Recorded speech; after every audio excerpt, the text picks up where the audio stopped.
নমস্কার, আমি রাজশ্রী। আমার বংশানাসি ফ্যামিলিতে তোমাদের সবাইকে জানাই ওয়েলকাম। আবার একটা নতুন ভিডিও নিয়ে চলে এসেছি। আমি ট্রেনে আর অটোতে কী করছি? মামা বাড়ি যাচ্ছি। কারণ কি, আমার মামার আজকে জন্মদিন, সেই জন্য অফিস থেকে একটু তাড়াতাড়ি বেরিয়েছি, সেই জন্য মামা বাড়ি যাচ্ছি। কারণ আমি জানি মামা সকালবেলায় ফোন করেছে কি রে আসবি না, তো যেতে তো আমাকে হবেই, আমার মামার জন্মদিন বলে কথা। আর এখানে আরতি হয়ে যাচ্ছিলো মন্দিরে, তারপরে একটু মা লক্ষ্মীকে দর্শন করে নিন। কী সুন্দর দেখতে লাগছে, কী কিউট দেখতে লাগছে, আমার তো বেশ ভালো লেগেছে মা লক্ষ্মীটাকে। যাই হোক, তারপরে এইসব করে মামা মানে মামি আর ভাই দেখলাম সাজালো বেসিক্যালি এই অল্পের মধ্যেই, ছোটোখাটোর মধ্যে। কারণ আমি সত্যি সকাল থেকে আসতে পারিনি, অফিস ছিল সেই জন্য। আর এই যে মা আর বাবাকে নিয়ে তার ছেলে বসেছে কেক কাটিং করতে। হ্যাপি বার্থডে টু ইউ মামা, হ্যাপি বার্থডে টু ইউ। তোমার জন্মদিন খুব ভালো হোক, শুভ কামনা করি। তুমি খুব উন্নতি করো, খুব ভালো থাকো, নতুন সংসার জীবন তোমার খুব সুখের হোক। সবাইকে নিয়ে তুমি খুব ভালো কাটো, ভালো থাকো, ভালো কাটাও, সব কিছু সব শুভ শুভ হোক, কোনো কিচ্ছু যাতে খারাপ না হয়। ঠাকুরের কাছে এটাই প্রার্থনা করি। আর প্রত্যেকবার যেন আমি তোমার ভাগ্নি আর তুমি আমার মামা হয়েই থাকো। মানে আমি চাইবো যদি আমি পরের জন্মেও যদি মানব জন্ম পাই, তাহলে আমি তোমার ভাগ্নি হয়েই থাকতে চাই। যাই হোক, মনির তো খুবই জ্বর, মনি কোনো রকমে উঠে এসছে, পারছে না বেচারার, প্রচুর জ্বর, তাই সে কোনো রকমে উঠে এসছে। আর এই যে দিদাকে দেখো, দিদার একটু তর্স হয় না, মানে সব জায়গায় তাড়াহুড়ো করতেই যায়।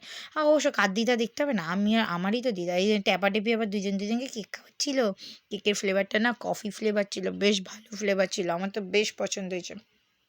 হ্যাঁ, এখন সব দোকানেই কেক দেখি একটু ক্রিমটা বেশি দেয়, কেকটা একটু দিতে পারে, ক্রিমটা একটু কম দিয়ে দেয় না। যাই হোক, সঞ্জিত অনেক লেট করে এসেছিলো, তারপরে ওর সাথে একটু ভিডিও ছবি তুলে নিচ্ছিলাম। তারপরে মামা বললো খাওয়াবো না তোদেরকে, তা হয়, তাই একটু মোগলাই নিয়ে এসেছিলো। কিন্তু এই খাওয়ানোতে কিন্তু চলবে না, আমাকে একটা ভালো জায়গায় ভালো রেস্টুরেন্টে খাওয়াতে হবে। হ্যাঁ, রেস্টুরেন্টে নিয়ে গেলেই চলবে, ব্যাস খাওয়ালে আমি জুস খেয়ে নেবো, ছেড়ে দাও। যাই হোক, তারপরে আমি তাড়াহুড়ো করে তাড়াতাড়ি করে চলে আসছিলাম। এই ভিডিওটা করে দিয়েছে সায়ন্তিকা, ওদেরও আজকে অ্যানিভার্সারি মানে বিবাহবার্ষিকী, 29তম বিবাহবার্ষিকী, 29 বছর একসাথে কাটালো, শুভ 29তম বিবাহবার্ষিকী দুজনকেই। কী সুন্দর লাগছে না, কী সুন্দর সেজে গুজে বসছিল। কিন্তু তারপরে আমি যতক্ষণ এসে দেখি মেয়ের ছোটো মা নাইটি রাইটি পরে কানের পরে বসে গেছে। তারপর আমাকে বললো যা এখান থেকে, কেন ফটো করছিস। তারপরে ও একটু বাড়ি যাবে বলে তাড়াতাড়ি করে খেয়ে নিচ্ছিল, খেয়ে দিয়েও বাড়ি চলে যাবে, ওর খুব ঝাল লেগেছিলো মনে হয় সেই জন্য। আর ওই যে পিছনে আমার ভাই দাঁড়িয়েছে, তারপর ছোটো মা আমাদেরকে একটু একটু করে কেক দিল, কারণ আমি চকলেট ফ্লেভার কেক খাই না, তাই অল্প একটুই খেলাম। খেয়ে আমার ভালো লাগলো না, আমি বাকিটা আবার দিয়ে দিলাম, শ্রেয়ানকে দিয়ে দিলাম, শ্রেয়ান বসেছিল, ওকে দিয়ে দিলাম। যাই হোক, আজকে ছোটো মার বাড়িতে যদি না আসতাম, ছোটো মার মুখটা এইরকমভাবে ফুলে থাকতো।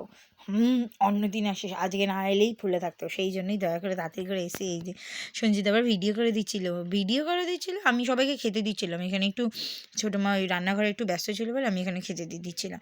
হ্যাঁ, এরপরে ওদের যখন খাওয়া দাওয়া কমপ্লিট, তখন আমি মানে একটা থালায় খাবার বাড়তে যাব, মানে অ্যাকচুয়ালি জামাই বলে কথা সঞ্জিত, সেই জন্য ছোটো মা বললে কাঁসার থালাতেই দিবি ওকে। ঠিক আছে, আমি তো দুটো দুটো করে দিয়েছিলাম, অল্প অল্প করে দিয়েছিলাম, আগে খাক তারপর তো খাবে। পোষালো না, আমাকে বললো তুই এখান থেকে যা, তুই উঠে যা। আমাকে উঠিয়ে দিয়ে নিজে ওকে ভাত টাত বেড়ে দিল বেশি বেশি করে, তারপর ওই দেখুন শুটকি বাটা দিয়েছে। তারপর আমি বলছিল খাবো না, তারপরে ছোটো মা বলেছে আমাদের বাড়ি জামাই হতে গেলে কিন্তু শুটকি বাটা খেতে হবে, নাহলে কিন্তু জামাই হওয়া যাবে না। তারপরে আমি ভাতটা মেখে দিয়েছি, ওই দেখুন খেলো, দুগাল খেয়েছে, মানে দুগালের মতনই আমি মেখে দিয়েছিলাম ভাতটা, মেখে দলা করে দিয়েছিলাম, আমি বললাম এই দুগাল খেয়ে চুপচাপ জল খেয়ে নিবি। তারপর ওকে আমি যখন পরে জিজ্ঞেস করলাম কী রে গন্ধ ছাড়ছিল, খারাপ লাগছিলো, বললো না গন্ধ তো ছাড়ছিল না, খারাপও লাগছিলো না, খালি একটু ঝাল হয়েছিল, বেচারা তো ঝাল কম খায় সেই জন্য। হ্যাঁ, জেঠু বলছে আরে তুই ওকে কেন ধমক দিয়ে খাওয়াচ্ছিস, আমি বলছি সব কিছু খাওয়াতে লাগে, সব কিছু খেতে লাগে, ওই দেখুন দেখাচ্ছে, দেখুন ওই দেখুন। বলছে ওই যে মাছের কাঁটা, আমি বলছি ওইগুলো কাটাতে কিছু হবে না, ওইটুখানি কাঁটা এমনিই ভাতের সাথে গিলে খেলবি, খা চুপচাপ। কত সুন্দর খেতে, অনেক দিন পর মেজমা শুটকি বাটা করছিল, আর আমি অনেক দিন পর খেলাম, আর ভালো হয়েছিল শুটকি বাটাটা, ঝাল ঝাল হয়েছিল, একদম দারুণ হয়েছিল। উফ, এই দেখুন আমি শুটকি বাটা দিয়ে এখন ভাতটা চটকালাম, খেলাম, আমার তো কি এখনই ভালো লাগছিলো, এখনই বয়স ওভার দিতে দিতে মনে হচ্ছিলো যদি আরেকটু পেতাম। আর মেজমা না কবে থেকে বলছে একটা খাবার খাওয়াচ্ছে না।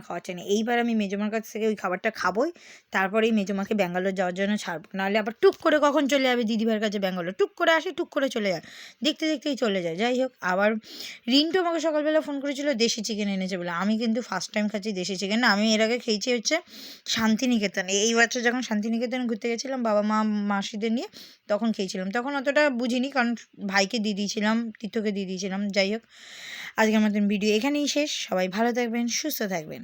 আর দেশি চিকেনটাও ভাই খুব ভালো ছিল, বাট শুটকি মাছটা বেস্ট। তাই শুটকি মাছ জিন্দাবাদ।